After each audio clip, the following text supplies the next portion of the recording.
제2차 세계대전 말기에 나치 독일의 잠수함을 둘러싸고는 수많은 미스터리와 전설 같은 이야기가 전해지고 있습니다. 히틀러와 그 측근들은 독일 잠수함 부대에 큰 기대를 걸었고 실제로 그 독일 잠수함대는 어느 정도 그 기대에 부응했죠. 연합군 선박을 집요하게 노리고 난폭한 행위를 저지르면서 말이죠. 여러분 안녕하세요. 독일의 패배가 거의 확실시되던 전쟁 말기에도 독일 잠수함들은 여전히 다양한, 때로는 위험한 비밀 임무를 수행하며 활발하게 움직이고 있었습니다. 여러분, 여기는 토픽입니다. 아직 구독하지 않으신 분들은 지금 꼭 구독해주세요. 그럼 이제 완전히 지쳐버렸지만 여전히 맹수처럼 위험했던 이 잠수함들의 절박한 최후의 몸부림에 대해 이야기해볼게요. 시작해볼까요?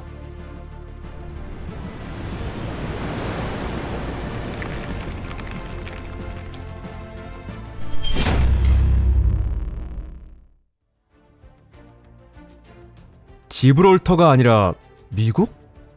이 이야기는 1943년 가을 독일 잠수함 부대가 ISC-40형이라는 새로운 잠수함으로 전력을 강화하던 시점에서 시작됩니다. 이 형식의 잠수함은 1942년부터 1944년에 걸쳐 독일 조선소에서 건조되었습니다. IXC-40형 잠수함은 총 87척이 만들어졌습니다. 당시 기준으로는 대형에 속하는 디젤 잠수함으로 길이 76.5m, 폭 6.86m, 높이 9.6m였습니다. 이 잠수함의 장점은 연료 적재량이 많다는 점이었고 최대 13,450마일, 즉 약 25,000km를 항해할 수 있었습니다.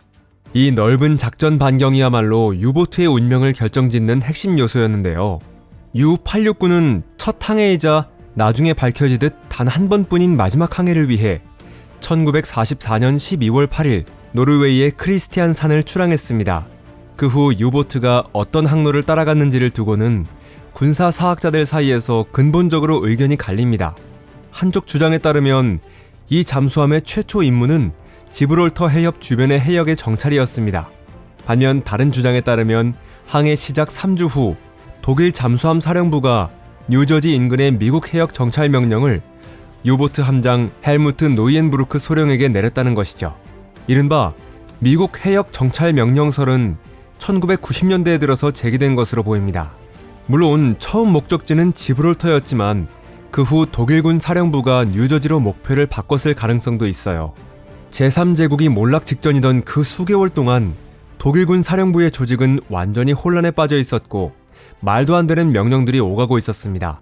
한편 조사 진행에 따라 미국 해역 정찰이 처음부터 계획된 것이며 지브롤터 행은 위장이었다는 주장도 점차 설득력을 얻고 있습니다. 어느 쪽이든 독일군 사령부의 공식 기록에는 1945년 2월 20일 이후 U-869 잠수함이 지브롤터 해역에서 행방불명이 되었다고 되어 있습니다. 그렇게 판단된 이유는 그날을 마지막으로 잠수함과의 무선 연락이 끊겼기 때문이었습니다. 또한 2월 28일에 미국의 호위 구축함 파울러와 프랑스의 대잠정 랑디스크레가 지브롤터 해역에서 독일 잠수함을 공격했다는 기록도 존재하죠. 그런데 여기서 모순 하나가 드러납니다. U-869가 2월 20일에 사라졌다면 2월 28일에 연합군 함선이 공격한 잠수함은 도대체 어떤 배였던 걸까요?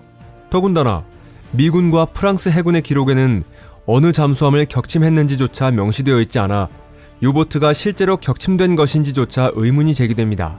그럼에도 오랫동안 U-869를 격침한 것은 파울러와 랑디스크레의 공으로 여겨졌고 탑승자 56명의 영혼은 지브롤터 해협에 잠들어 있는 것으로 믿어져 왔습니다. 그리고 여기서 57번째 승무원이었던 헤르베르트 구셰프스키에 대해서도 이야기해야 합니다. 그는 잠수함이 항해에 나서기 전에 폐렴을 앓아 육지에 남게 되었고 단 한 명의 생존자가 되었습니다. U-869 잠수함의 비극적인 이야기가 급변하게 된 건 1991년의 일이었는데요. 그해 9월 2일 지브롤터 해역에서 침몰했다는 주장 이후 46년 만에 잠수함의 잔해가 뉴저지 인근 바다에서 발견된 것입니다. 그것은 존 채터턴이 이끄는 미국 잠수 탐사대가 완전히 우연히 발견한 것이었죠. 어떤 정보에 따르면 어망이 선체에 걸리면서 유보트 발견에 결정적인 실마리가 되었다고 합니다. 잠수부들은 어망에 걸린 물체가 뭔지 몹시 궁금해했는데요. 잠수함은 수심 77m에 있었고 이 깊이는 특수 잠수복 없이 들어가기에는 거의 한계에 가까운 깊이였습니다. 즉 스쿠버 다이버 입장에서는 그 깊이까지 잠수하는 것이 매우 위험한 일이었습니다.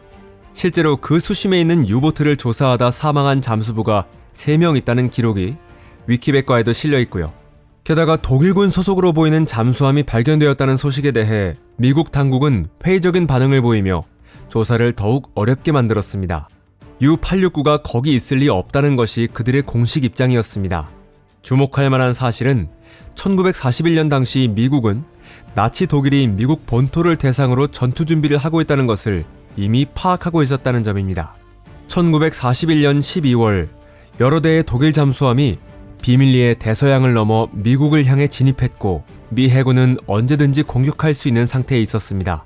독일군은 드럼롤 작전이라는 코드명으로 미 상선에 대한 공격을 계획했고 미국 상선은 2년간 영국군과 싸워온 독일군에게는 손쉬운 표적처럼 보였습니다.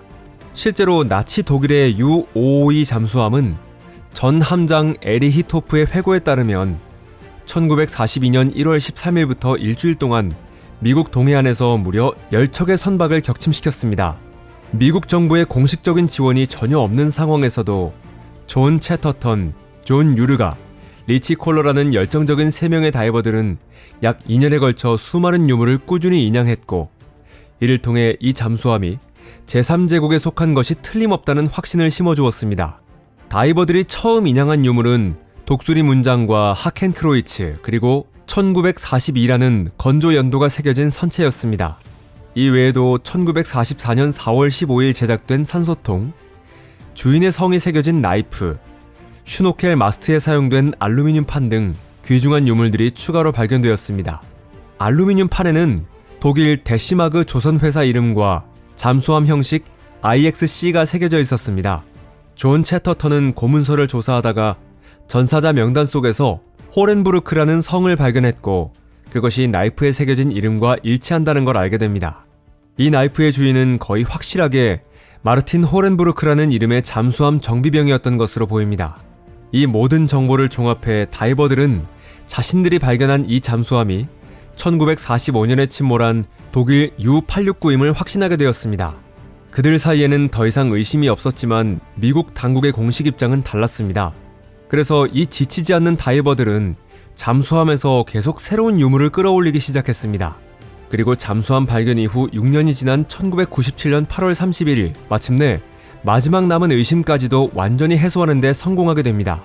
그날 전기 모터실에서 나무 상자 하나가 인양되었습니다. 그 상자 안에는 선명한 글씨가 찍힌 플라스틱 명판이 들어있었고 거기에는 U-869라는 이름이 뚜렷하게 새겨져 있었죠.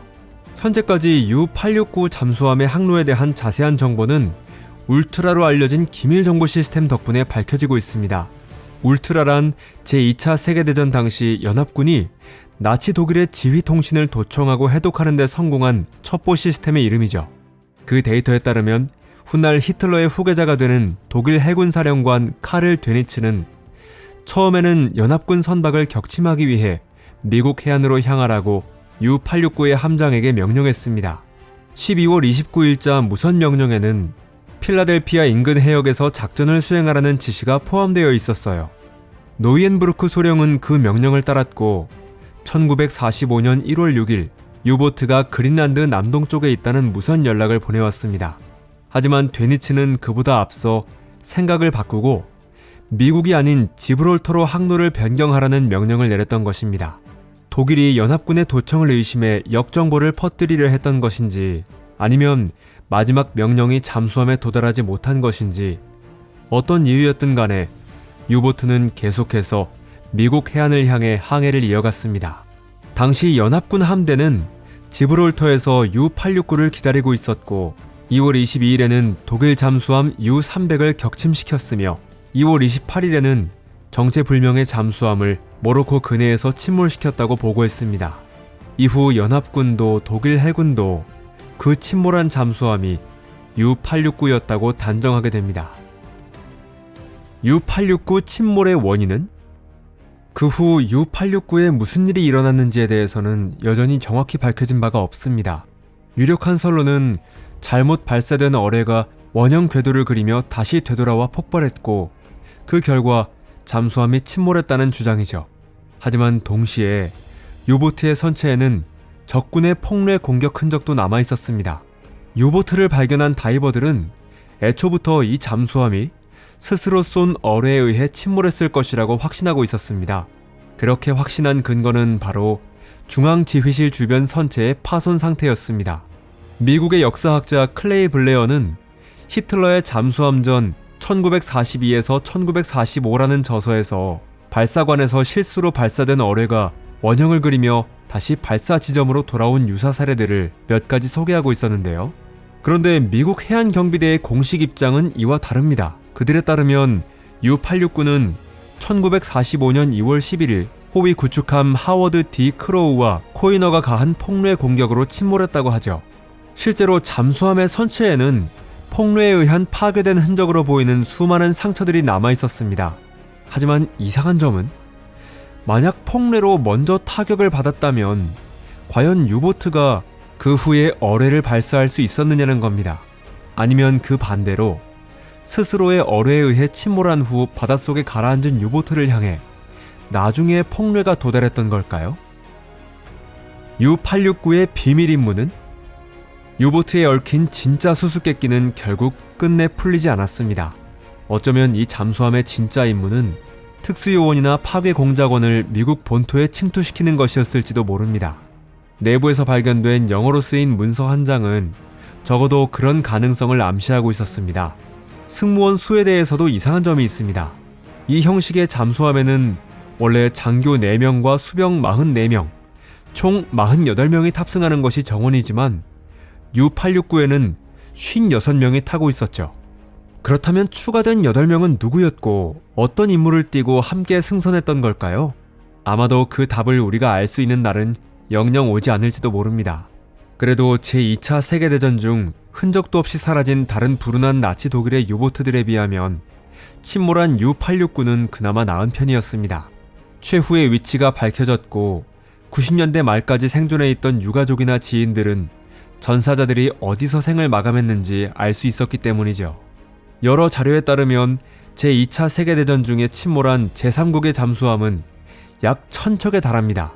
거기에 더해 전쟁이 끝난 후에도 데드라이트 작전이라는 이름 아래 116척의 독일 잠수함이 연합군에 의해 격침되거나 파괴되었습니다. 이번 영상이 흥미로우셨다면 좋아요를 눌러주시거나 SNS로 공유해주시면 큰 힘이 됩니다. 시청해주신 여러분 정말 감사합니다. 그럼 다음에 또 만나요. 안녕히 계세요.